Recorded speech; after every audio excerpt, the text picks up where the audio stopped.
जय श्री कृष्णा। हरे कृष्णा कृष्णा कृष्णा हरे हरे, राधे राधे। स्वागत है आपका हमारे अपने चैनल अद्भुत गोपाला में।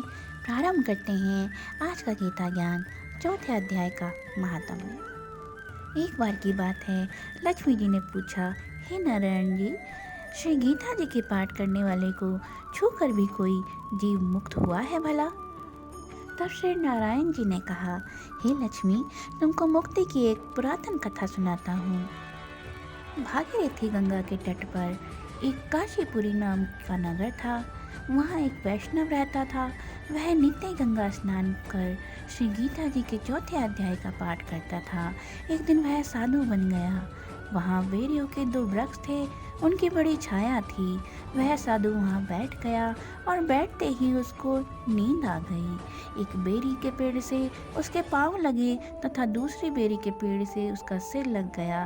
वह दोनों बेरियां आपस में कोप कर पृथ्वी पर गिर पड़ी। उनके पत्ते सूख गए। परमेश्वर की इच्छा से वह दोनों बेरियां ब्राह्मण के घर 2 कन्याएं हुई। फिर ब्राह्मण के घर जन्म लेकर उन दोनों कन्याओं ने तपस्या करना आरंभ कर दिया। जब वह दोनों बड़ी हुई तब उनके माता पिता ने कहा, हे पुत्रियों, अब तुम्हारा विवाह कर देना चाहिए, अब तुम बड़ी हो गई हो। तब उन दोनों ने माता पिता से कहा, हम विवाह नहीं करेंगे। उनको अपने पिछले जन्म की सारी बातें याद थीं। उन्होंने अपने माता पिता से कहा कि माता पिता, हमारी एक अभिलाषा है, हम उन साधु से मिलना चाहते हैं, उनके पुनः दर्शन करना चाहते हैं जिनकी वजह से हमें मुक्ति मिली थी। यह विचार कर उन दोनों लड़कियों ने माता पिता से तीर्थ करने की आज्ञा मांगी। तब माता पिता ने उनको तीर्थ यात्रा करने की आज्ञा दे दी। तब वह दोनों अपने घर से निकल पड़ी। तीर्थ यात्रा करते करते वो दोनों बनारस में पहुंची। वहां जाकर देखा कि वह तपस्वी बैठे हैं जिनकी कृपा से उन दोनों ने बेरी की देह से छुटकारा पाया था। तब उन दोनों कन्याओं ने चरण वंदना की। साधु ने कहा, तुम दोनों कौन हो?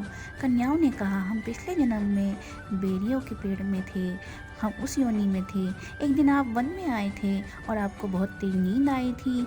तब आप हम दोनों की छाया के नीचे सो गए थे। आपके जो पैर थे वो एक बेरी से लगे थे और जो आपका सिर था वो दूसरी बेरी से लगे थे, जिससे हमें देवता प्राप्त हुई थी, उस योनि से मुक्ति मिली थी। लंबा सन होने के कारण एक बेरी से आपके चरण लगे और दूसरी बेरी से सिर लगा। उसी समय हम बेरी की योनि से मुक्त हो गए थे। अब हमने ब्राह्मण के घर जन्म लिया है और बहुत सुखी हैं। आपकी कृपा से ही हमें मोक्ष की प्राप्ति हुई। तब तपस्वी ने कहा, अब तुम आज्ञा करो, तुम्हारी क्या सेवा करूं?